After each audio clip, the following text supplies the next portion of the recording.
जिसे आपने बहुत बहुत बहुत सालों से देखा है उसको closely.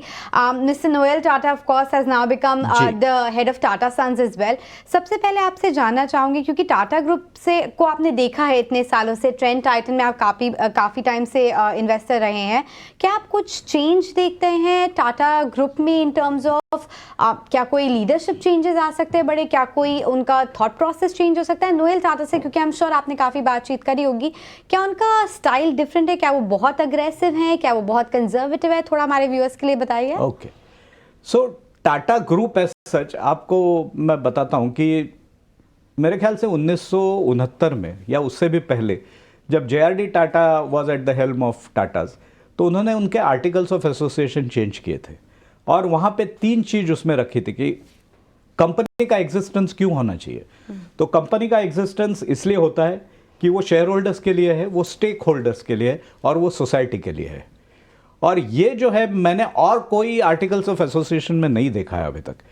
And because of that the core of Tatas will remain the same. Like JRD Tata for example, जब वो 27-28 साल के थे या थोड़े बड़े होंगे शायद, उनको एयरलाइन शुरू करनी थी, तो वो प्रपोजल लेके गए, लेकिन टाटा सन्स ने रिफ्यूज कर दिया क्योंकि उन्होंने बोला कि ग्लोबली प्रॉफिटेबल नहीं है, बहुत कैपिटल एक्सपेंडिचर है, आई एम गेसिंग. सो एक प्रकार की कार्डर सिस्टम बन गई है वहां पे कि there is a clear cut difference between the owners and the management. So because of that there will always be some kind of I won't say restriction, यानी कोई भी कितना भी चाहे पर वो ऐसा कहीं पे भी इन्वेस्ट नहीं कर पाएंगे. उनको बहुत सोच विचार से प्रेजेंटेशंस करके करना पड़ेगा.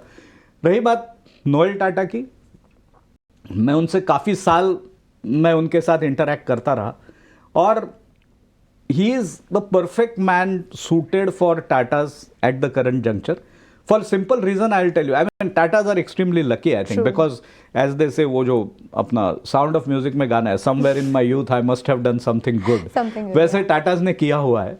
सो जब भी इंडस्ट्रियल तेजी थी तभी they got a leader like Ratan Tata, and when now consumer businesses are doing extremely well, they have got at the helm mister Noel Tata. So I think Noel Tata is a perfect fit. He will do extremely well and the businesses will continue to grow all.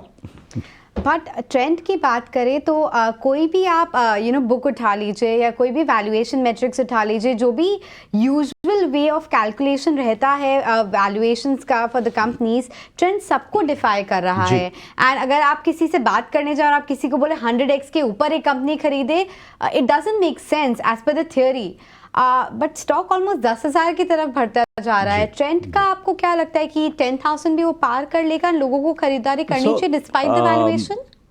Price एक, what should I से, price is something which the market is giving it. Fair.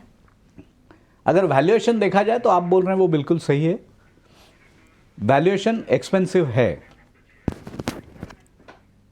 Valuation definitely expensive है, पर उसमें issue ऐसा है कि there are certain things like Ind AS है. अगर आप इंड एस का एडजस्टमेंट करते हो तो वो इतना एक्सपेंसिव नहीं होता है वैल्यूएशन, क्योंकि वहाँ पे कुछ क्लॉज ऐसे हैं कि बिकॉज ऑफ दैट आपका थोड़ा सा अर्निंग सबड्यूड रहता है. So that is one thing. Second is that opportunity India में इतनी मैसिव है कि trend will continue to grow. Now whether at this price is the right juncture, I think it is expensive. But at the same time मैं अगर trend के 20-25 साल देखता हूँ, सो 2002 से लेके 2007 तक ट्रेंड 10 गुना बढ़ गया था. 2007 से 10 तक और 50% बढ़ गया, लेकिन 2010 से 2015-16 तक ट्रेंड कहीं नहीं गया. सो ऐसा हो सकता है. तो लॉन्ग टर्म इन्वेस्टर्स को इसमें इन्वेस्ट करने में कोई प्रॉब्लम नहीं है, बट थोड़ा सोच समझ के करना चाहिए. शॉर्ट टर्म के लिए मैं खुद शॉर्ट टर्म देखता नहीं हूं, तो मुझे बताना बहुत डिफिकल्ट होगा.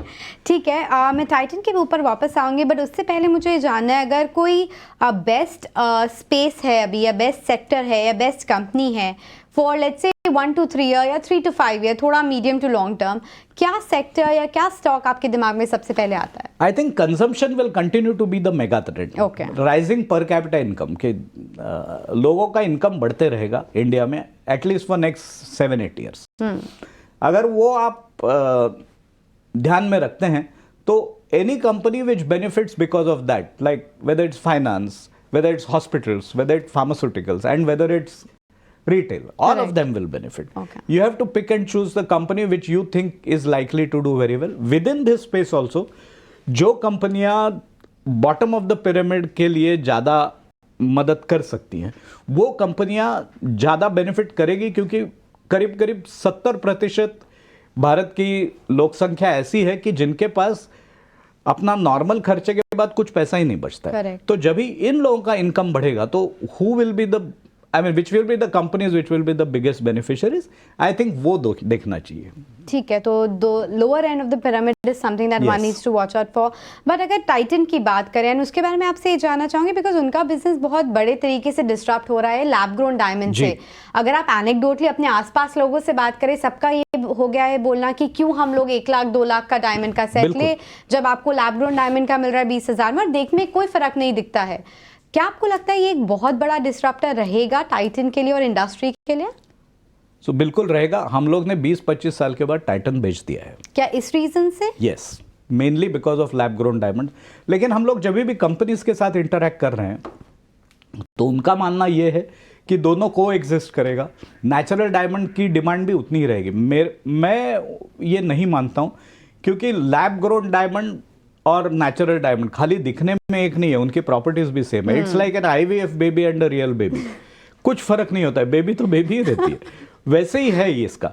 तो मेरे हिसाब से ओवर अ पीरियड हम लोग ने अमेरिका में ऑलरेडी देखा है कि लैब ग्रोन डायमंड की डिमांड बढ़ रही है और नेचुरल डायमंड की डिमांड घट रही है. इन एडिशन टू दैट, अगर आप ग्रीन एंड क्लीन अर्थ में विश्वास रखते हैं तो भी natural diamond is a far better option than lab grown diamond is a far better option than natural diamond. And because of that मुझे ऐसा लगता है कि ओवर अ पीरियड ये कमोडिटी हो जाएगा. डायमंड बेसिकली कमोडिटी हो जाएगी. And because of that, Titan, which has about 25 to 30% of its business and coming from these diamonds, and यहाँ पे margins भी ज़्यादा रहते हैं, that will be impacted for some time. I'm not saying, because the brand which they have created is amazing and they will continue to do very well in gold. But in addition to that, the management has gone on record saying that we need to reduce our making charges to be competitive. We remain to be we want to be competitive. So कुछ दिन तक उनके pricing पे pressure रहेगा, उनके margins पे pressure रहेगा. That is the reason why we have sold off Titan. And अभी तक मैनेजमेंट ने ऑन रिकॉर्ड बोला भी, एटलीस्ट अभी तक उनका कोई प्लान नहीं है लैब ग्रोन डायमंड में जाने का. तो हो सकता है वो अपॉर्चुनिटी वो अभी तो एटलीस्ट मिस कर रहे हैं. But thank you Milind sir हमारे साथ. बात करें जो ये न्यू एज कंपनीज है, Zomato, Zepto, Swiggys of the world, Swiggy का भी IPO आने वाला है.